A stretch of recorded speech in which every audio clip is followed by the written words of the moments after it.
Hey, good morning. I wanted to take a moment to share with you the pros and cons of new, or I don't even know if they're pros and cons, but they're things that buyers need to be aware of when they're looking at real estate, okay? I think most of us that have talked about real estate or homes have heard the phrase location, location, location, okay? And so with that being said, the location of new homes versus previously or used homes, previously occupied homes, is a big factor to consider. Now, what happens is when you're buying a new home, the blessings are you have a new home. They're new. They have new siding. They have new roofs. They have new plumbing. They have a new foundation. Sometimes you can customize them, sometimes not, but they're new, right? And so you don't have to move in and deal with any kind of deferred maintenance or cosmetic updates or necessary repairs, okay? But things to know also when it comes to new construction, a lot of times new construction, at least here in Corpus Christi and even in Houston, they're built in these big, let's say, big parcels of land where there aren't really trees or anything really. Now in Houston, at least they give you amenities. Most of the neighborhoods there give you a pool and a recreation center and all that. We don't have that here in Corpus Christi. But considering new homes, that might be a plus to you as a new family where you don't want to deal with deferred maintenance. You want the recreation facilities, you want the pools, you want the tennis court and or playgrounds and or, community areas. Here in Corpus Christi, we don't have those options to go with our new construction, but we do have schools that people are looking for. Okay, so a lot of times I'll have people say, well, I'm looking for Colda School or Morales Elementary School or Veterans Memorial High School or Flower Bluff High School or so London.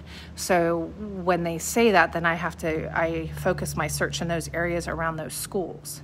Okay, when it comes to previously occupied or used homes, something to consider is a lot of times, not always, but either the neighborhood is either very well established, like a neighborhood I live in here in Corpus Christi is a very old neighborhood, houses built in the 1950s and up, and but they're old and they need work. Sometimes they have plumbing. They need plumbing reroutes. They need sometimes some foundation stabilization. Sometimes they need a new roof or actual plumbing, right? They definitely need cosmetic updates. You can live without the cosmetic updates, but chances are you're going to want to update your home with cosmetics, paint, lights, fans, etc.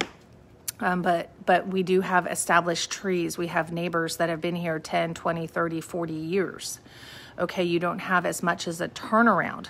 People coming and going out of a more established neighborhood. New construction in those smaller, tight neighborhoods that are actually the new construction. Another point to make is that they tend to be fairly crowded.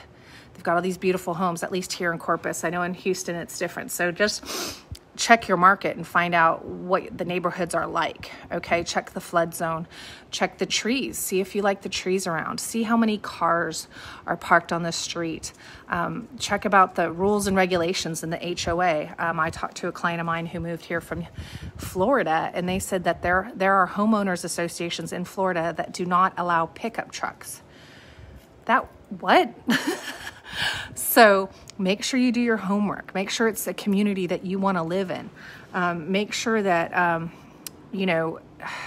some of the newer neighborhoods, people rotate in and out every 3, 5, some years because they're military or professors or various professional trades. And so you don't have neighbors very long. So in a newer neighborhood a lot of times. Okay, so ask questions. Make sure your realtor is looking at all the different areas for you and lets you know your options, because I tell people you've got an apple and an orange and I don't know which one's better for you or which one you prefer. Okay, they're both good, but it depends on what you need and what you want. Okay, another thing I take into consideration, and my husband especially because he's a logistics guy, is access to freeways, access to grocery stores and schools, and is there a lot of traffic? You know, is there ease coming in and out? Is there one way in, one way out, or are there different ways to come in and out? So those are just some of the things that I wanted to touch on today regarding new construction versus old construction. Older homes tend to have higher, they require higher insurance, okay? Insurance is more expensive on an older home, okay? Because there's potentially more things that will go wrong rather than the insurance on a new construction home, okay? So make sure you call me if you're buying or selling in Houston or Corpus Christi, or my husband, Orlando O'Neill, and we will take excellent care of you. And if you have any questions regarding real estate, or maybe you need some prayer, you can call us. Thanks. Have a great day.